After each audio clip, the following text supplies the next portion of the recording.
wonderful morning to you, our dear viewers, wherever you are watching us from. This is Lumen this day. My name is Sydney Mwamainda. Today we have a good number of stories which we ask you, our dear viewers, to get in touch with us, to comment on the stories that we have, to send your text messages on the phone numbers scrolling on the screen or stuck on the screen. Joining me on today's morning episode is Vincent Piri. Vincent, welcome to the program. Thank you so much, Sydney, and welcome, viewers. And I think we need to stress that the viewers should also try to contribute on these matters, because, of course, these are not matters that are affecting us only, but you, the viewers, and you would even know better than maybe what we may say. So we want you to give us your contribution and your input in this program. So, Vincent, of late, there is this cry of sexual abuse of children. You remember we've dealt with these stories, but they don't seem to be going away anytime soon. Instead, there is continued reporting of sex abuse of children. Yeah. And just again yesterday, another story came up. Unfortunately, this one, more than any other, deals with someone who would actually be taking care more of the children in terms of the spiritual aspect, also more importantly. But as a parent, you know, when it deals with a spiritual leader, then it is really a big problem. It is, Sydney, yes, because look, I think, like you said, Sydney. But before you come in, Vincent, maybe let us just see the video, and then after which, then we can comment. So there is a video of development of children at an orphanage, actually. Over 60 children as young as 3 years are being housed in this facility operating as an orphanage in Lusaka's Chadle area.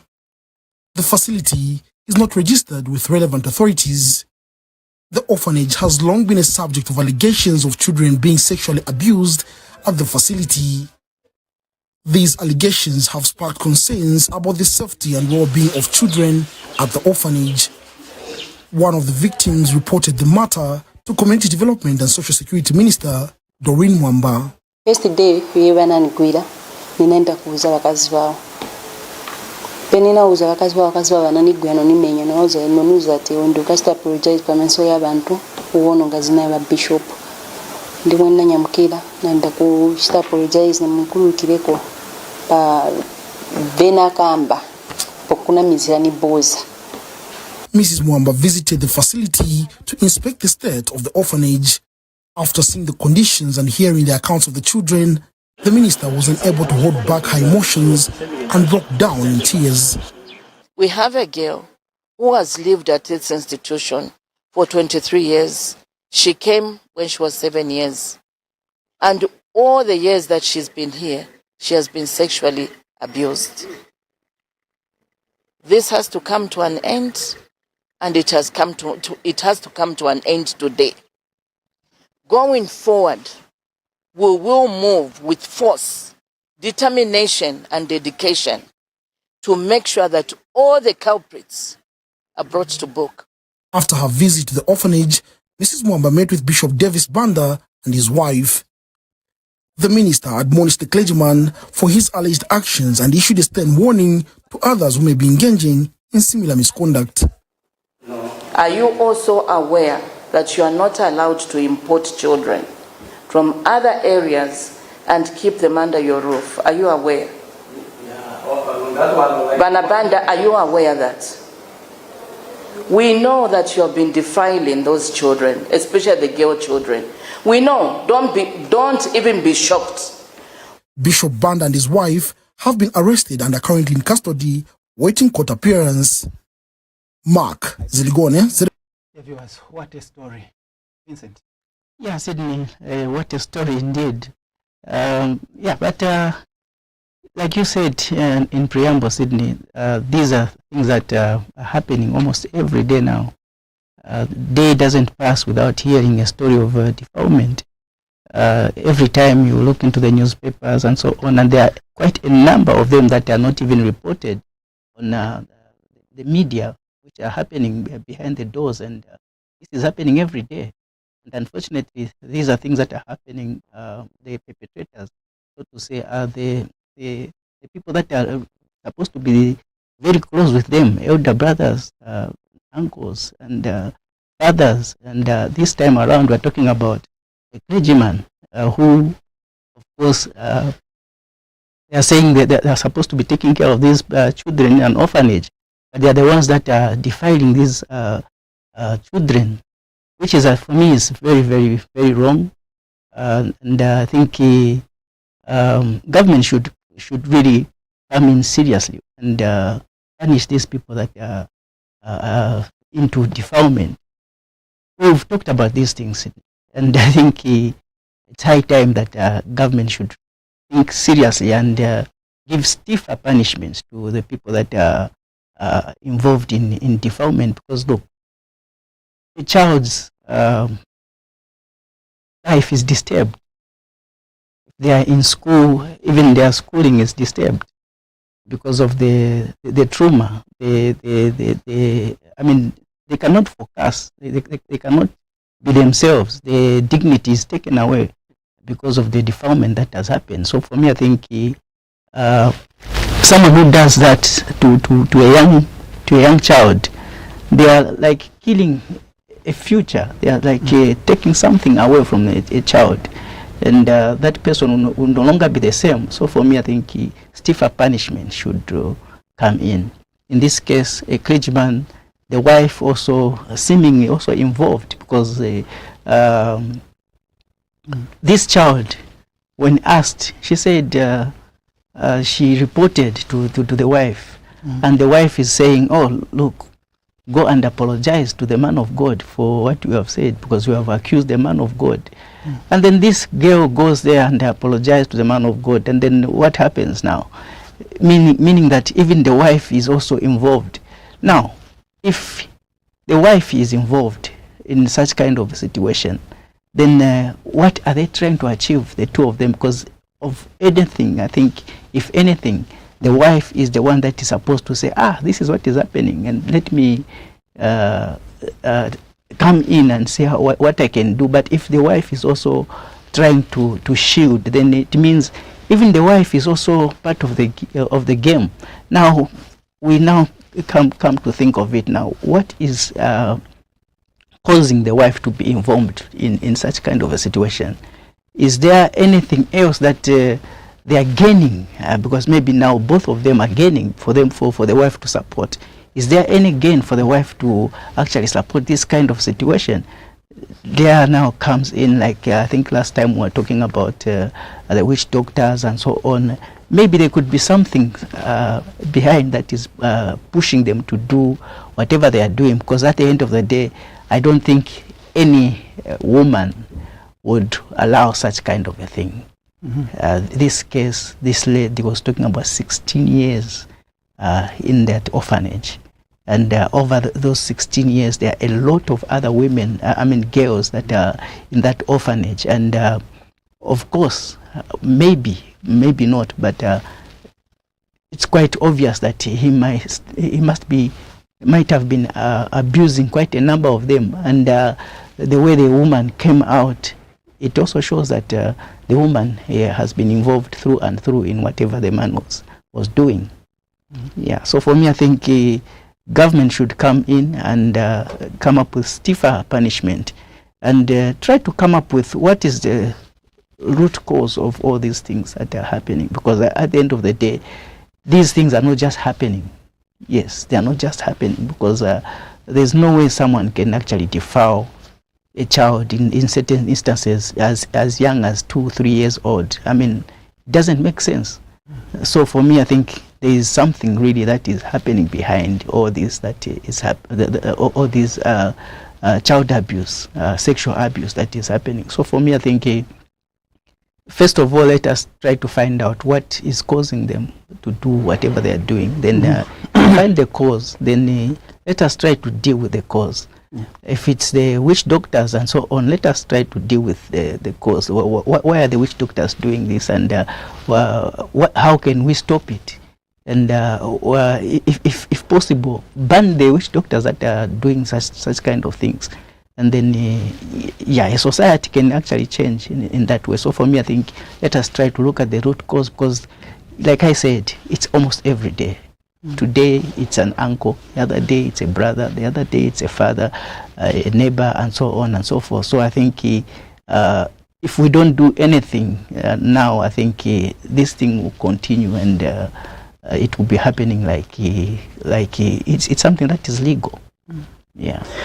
So Vincent, actually, when you said which doctors should be banned, I was expecting that obviously you say that even some of these people calling themselves clergymen, they should also be well scrutinized, and yes, if possible, yes, if they are the church, also that church has to be scrutinized, and where possible be closed, because if a man of God is doing that, then where is the authenticity of whatever he does, even the preaching, and because it is the Bible that says, let the children come to me, for the kingdom of God belongs to such as these. So even in some of these churches, some of these clergymen, we should just not be hearing, no, this one is a clergyman, and then we are there, no, it's a clergyman, and the child is told, no, man of God, you've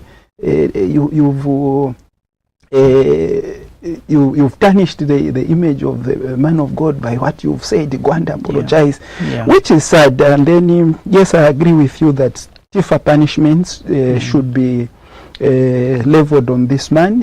I was reading one of the articles from Caritas Zambia concerning the same issue of child abuse, and what they've said there, actually they are saying time of contemplation, thinking about the matter and what to do, is long gone. Now is time for action. And what they are proposing and calling upon government is to enact fast-track courts that will not delay to bring these matters to a conclusion. We know the minister in that video went to the matter, and if you heard properly what she was saying we are aware that you've been defiling children. Imagine, we are aware that you've been defiling children. So you are aware, but what are you doing about it? What were you doing? What were you doing? She said, we are aware. But of course, in courts, we should say, of course, it's an allegation, and that's why Caritas Zambia is calling for these fast-track courts.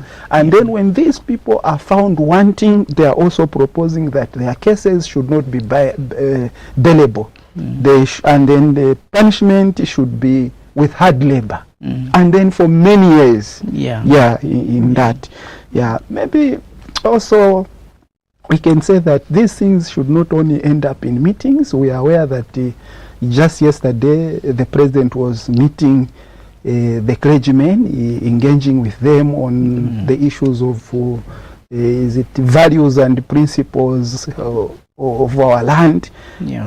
Since the minister says we are aware, we hope that the president also spoke about that, or the meeting deliberated about this issue, because it's a hot issue. We are saying it has been there, and so obviously from there on, these fast track courts should be instituted, and then matters be brought to book, Vincent. That's what I think, and then I think I concur with Caritas Zambia. The other thing, Sidney, I think it's also, when we talk about the clergy also being involved in this kind of situation, we should also look at how these churches are formed. Sometimes you find that just because someone has gone to a Bible school, and then today, the next day, they are a pastor and they are running a church, maybe in a classroom and so on and so forth. I think a lot of processes should be put in place to look at who is forming a church, and just how, what are their intentions and so on. Because I think, we've got so many churches, and we don't really need a lot of churches. We just need the word of God, and we just need God at the end of the day. So for me, I think forming all these churches and also has brought in a lot of these problems that we are facing. So for me, I think a lot of scrutiny should come in. Why are you forming a church? And because some people really, they are like in this case, can we say this man really follows the Bible, or he follows the Bible, but does he do what the Bible says? He doesn't. So for me, I think if you scrutinize, bring them down and look at them and scrutinize their life, then you can come up with who should, who shouldn't. And also the same orphanage. Is it anyone who should start an orphanage just because you own a church and so on? Then you can start an orphanage. I think those are other things that should also come in. Say you start an orphanage, who will be taking care of the children and so on. And there are a lot of other stuff that are supposed to be there. But in this case, I don't even know whether there are other support staff that were around, because if they were there, obviously they should have known what the so-called man of God was doing, and maybe the abuses were going to be reported a long time ago, but because maybe the support staff also is not there, or maybe the support staff also is also involved, like the wife in this case was also trying to support the man. So for me, I think how you start these orphanages also should be scrutinized by the registrar of society, whatever. They should scrutinize who is starting an orphanage and what is it that they are going to offer, who is starting a church, and what is this church all about, and so on and so forth.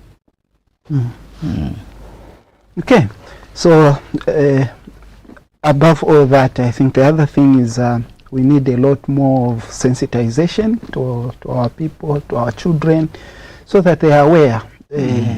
Even if it is a pastor, even if it is a priest, even if it is a who is doing something wrong, when it is wrong, it is wrong. The children should be informed that they should actually report without being threatened. They should know what is right, what is wrong, and they should know that here someone is taking advantage of my rights, and this one is abusing me. Yeah, but also what we need is, like you mentioned, these people, the children, when such things are done to them, they are traumatized. So there is need actually for these victims to be well counseled, to be taken care of, so that they are helped to grow better and to overcome the trauma that they get into. Maybe now, Vincent, we move to the issue that is also hot in Zambia, of the amendments of the constitution. And so yesterday, we are aware that the Minister of Justice actually presented the draft of what is contained in the amendments that they are talking about. There are a number of them, and some of them who raise earbrows of people. Among them is the president to be given an unlimited number of or increased number of nominated MPs. Yeah. The other one is that the mayors should be, in the old Zambian term, wamuyaya, no term limit. As long as they are participating in the elections, they are winning, they should just go on and on. Yeah, so those are some of them. And then also the secretary to cabinet, the qualifications, we are told, should be revised. Yeah. Then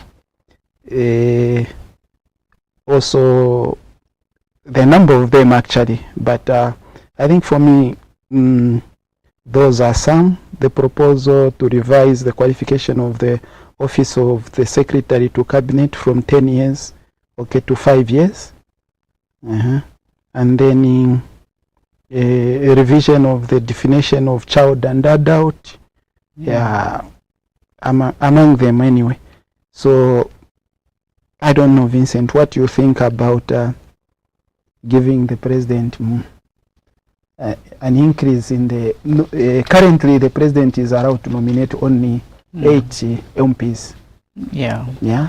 Well, it's when you are nominated by the president, you are like a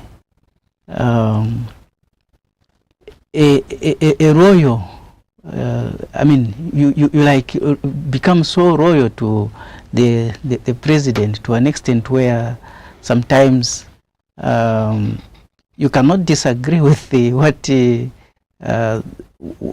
you feel is not right, unlike those that are not. Okay, so I think that's where problems comes in. Now, if you have a lot of them that are in such kind of a situation, then it becomes a problem.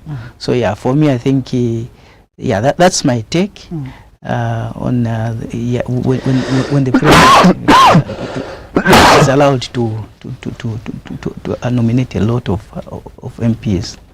Yeah, you have people that will just be there and say yes, And imagine saying yes, sir, to the powers, to the person who gave you that position. Yes. And then it means also that it gives more MPs, more numbers of MPs to the party in government. Yeah. You see, and then what does it do to democracy? Yeah. Yeah. So the other opposition parties in parliament, their MPs will just be there for formality, so to say. Formality, yes. And what kind of laws do we expect from such a parliament? Yeah. That is the legislature, actually. Yeah. So meaning that whatever comes from government goes. Yeah. Because already you're talking about the majority is winning. That's what democracy is all about. Yes.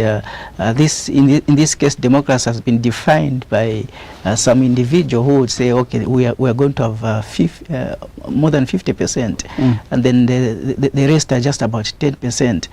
And if there's a debate that is happening, obviously those that will say yes to the president will be in majority, and of course they will end up winning. So for me, I think that is killing democracy, and I think that is something that should not be allowed. Yeah, we need democracy to thrive. This is what we fought for in 1991 when we brought in the new government. That was the MMD in that case. We were trying to run away from the one party state, and now we brought in democracy, and indirectly in the name of democracy we are still bringing in tendency that are more of one party. So I think we need to fight this one and make sure that it doesn't go through, because we are going to kill democracy. And I think the nation is that obviously what is being pushed is that with these nominated MPs, then the president will be able to nominate the youth, will be able to nominate the women, will be able to nominate people with special abilities. But even those, like we have said already, who are nominated, even if it is a youth, or who bites a finger that feeds him, no one. You have no voice. So we see when people are given position, we always throw away. And we've seen this in Zambia. We always throw away all our principles, all our values, and then we go with the water. Yeah. Even those that looked very vocal against certain principles, but immediately they are pushed into the running of government, you find that they change. And the following day they're speaking exactly the exact opposite of what they are saying yesterday. So they are baptized. I don't know what kind of baptism that is. It is a special one. Yeah. So that is one of the things, and we expect that we'll hear a lot of people talking on these matters, and already we know that people have said that this is not the right year to begin to think of this, and on one hand you hear government is saying we are not going to force, on another the same government says Parliament has powers to enact some of the laws within their own. So it comes back to the same thing that we are talking about. And then, Vincent, maybe the other thing is that we are drawing closer to the 31st of March. And then we expect the new banknotes to come out, the 500 kwachas, the 200 kwachas, 200 kwachas, and the coins.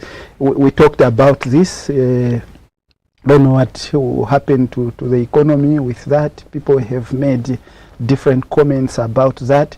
But there's also a story that in the month of April, we expect fuel to come down because government have included more people into the importation of fuel, and so fuel is expected to reduce, and the pump price will reduce by April. We wait to see. We are a few days before April.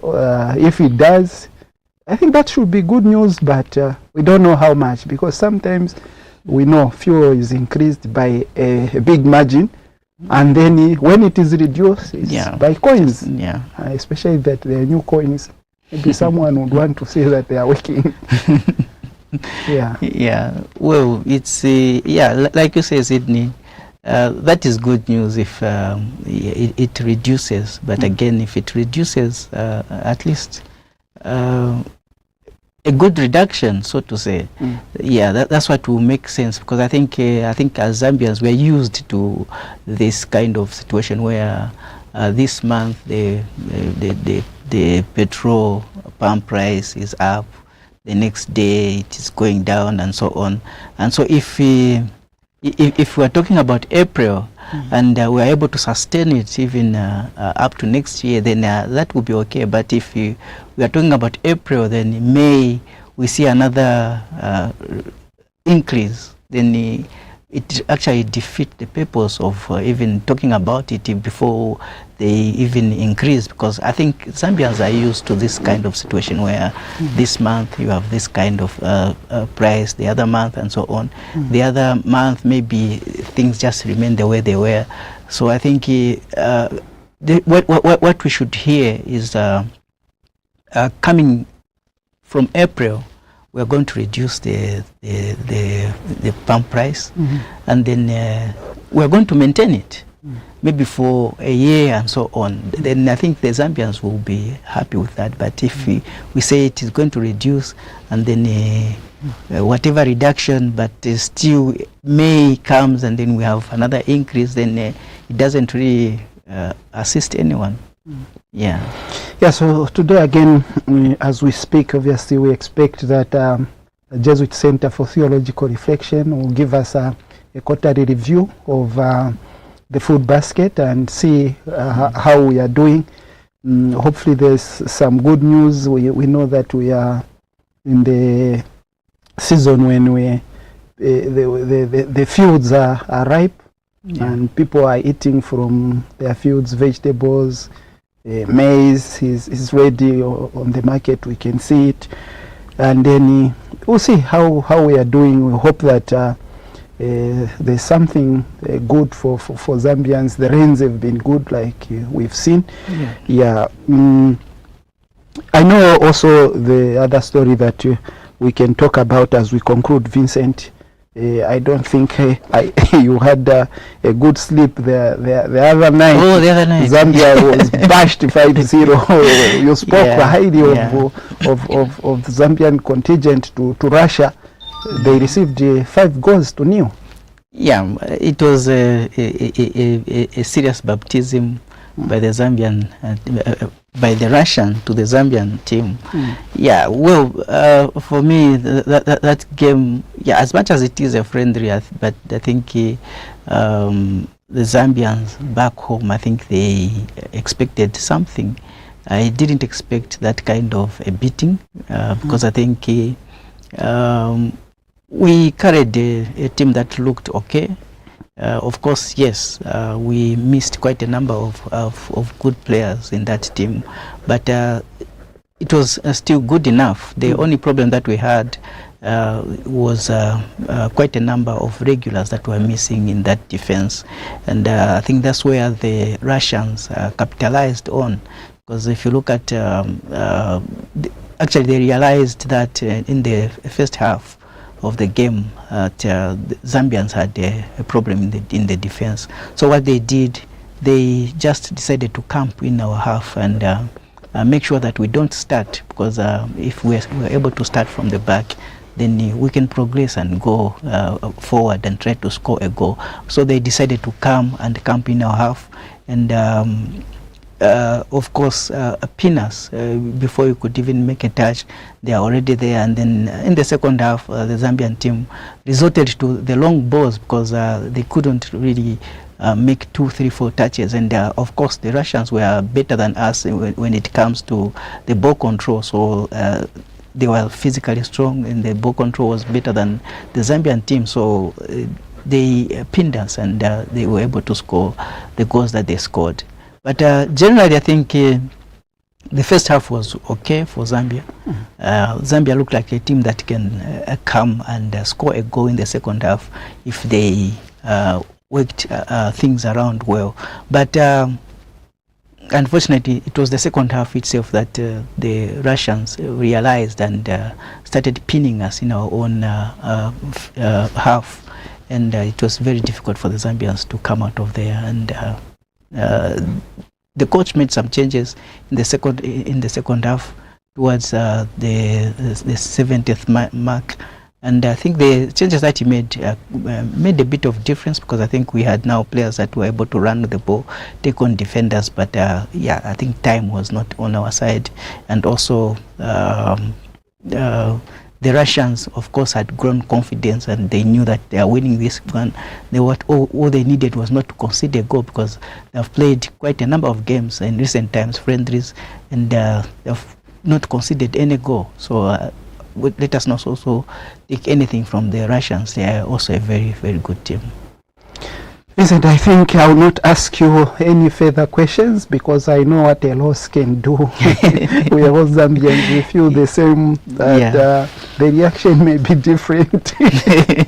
Yeah, but we only hope that the Polo, the guys, and the gaffer himself learned 1 or 2 things out of that, because that is what is important from a friendly game, and that going forward the lessons will help Zambia, and then in another serious match of the Zambians will do much better than they did. So I think that this is where we come to the end of the program. We are grateful to people who've been watching and following us. I can mention Lotwe Zulu from Chilanga has been watching, Divine Mercy from Chingola has been watching, as well as Tandiwe Mongi has been following us and watching, and many others that have been watching both on social media and in your homes. Join us again when we come on Tuesday at 09 hours. From me, Sydney, and Vincent, the entire Lumen TV crew, continue watching Lumen TV Zambia.